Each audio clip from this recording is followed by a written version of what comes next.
Assalamualaikum warahmatullahi wabarakatuh. Alhamdulillahi rabbil alamin. Assalatu wassalamu ala asyrafil anbiya'i wal mursalin. Amma ba'd. Kembali lagi di sore-sore berkah, berkah terus, Masya Allah. Sobat milenial dan Gen Z yang dimuliakan oleh Allah Subhanahu wa ta'ala, sejatinya manusia itu diciptakan oleh Allah sebagai makhluk sosial, makhluk yang perlu orang lain.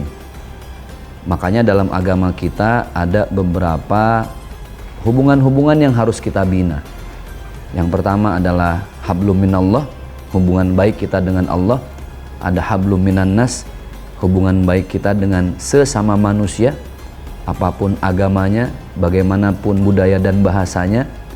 Dan yang ketiga adalah hablum minal alam. Ini yang sering kita sebut healing, hubungan baik kita dengan semua penghuni alam semesta ini, pegunungan, sungai, laut, dan lain sebagainya.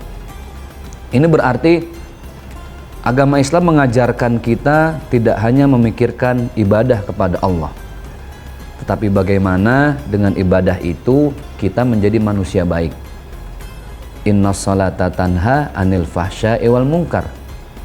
Sesungguhnya kewajiban kita sholat supaya kita terhindar dari perbuatan keji dan mungkar. Dalam gerakan sholat terakhir kita melakukan yang namanya salam. Assalamualaikum warahmatullah, kita nengok ke kanan, kemudian dilanjutkan dengan menengok ke sebelah kiri. Assalamualaikum warahmatullah. Sobat milenial, salam mau bilang sama kita, kamu yang sudah selesai sholat tadi khusyuk, makharijul huruf kamu bagus, lihat tuh sebelah kanan. Ada anak yatim yang tidur dalam keadaan lapar. Lihat yang sebelah kiri, banyak orang-orang kesusahan yang kita tidak pernah peduli. Berarti setelah sholat, berbuat baiklah terhadap siapapun. Iri dengki itu penyakit zaman sekarang. Makanya salah satu fungsi sholat ini supaya kita bersyukur. Kita merasa lemah. Allahu Akbar. Allah yang maha besar. Kita ini bukan siapa-siapa. Maka buat sobat milenial dan Gen Z, kalau lagi pusing, FOMO, kesepian, bingung mau curhat sama siapa, nggak ada tempat curhat terbaik kecuali di mana? Di atas sejadah. Dengan apa? Dengan kopiah, sarung, dan baju koko. Bersama siapa? Bersama Allah. Dengan apa? Dengan ucapan doa dan tetesan air mata. Karena kita nggak pernah tahu loh, umur itu yang menentukan Allah.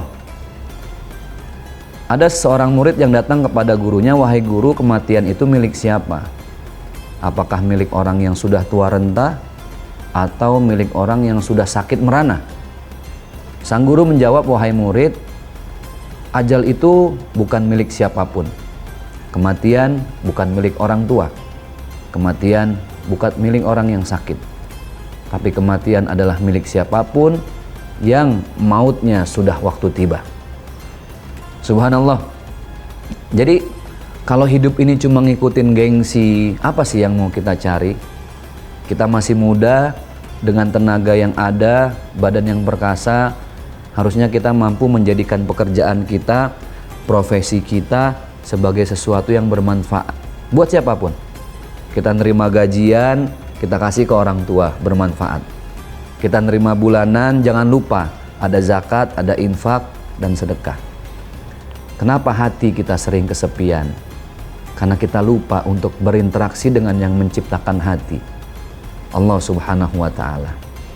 Karena kematian kita tidak pernah tahu kapan datangnya, maka persiapkanlah itu. Pada hakikatnya, sahabat milenial, suatu saat kita akan berjumpa kesepian yang paling hakiki, di mana di alam kubur kita masing-masing. Saat tertindih tanah, terhimpit papan, seseorang pun tidak ada yang mampu menolong kita. Saat itulah kita baru sadar bahwa dunia tidak selamanya kita bukan siapa-siapa. Dunia itu kalau kita cari, kita nggak akan dapat banyak.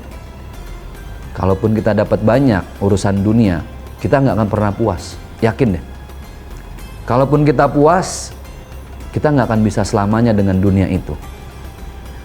Maka rasa sepi, rasa FOMO, ikut-ikutan yang nggak jelas, merasa karena hanya gengsi, malah padahal kita nggak ngerti juga apa yang kita ikutin. Ada istilah taklidul a'ma, fanatik buta. Kita fanatik tapi dalam keadaan buta, tidak tahu apa-apa.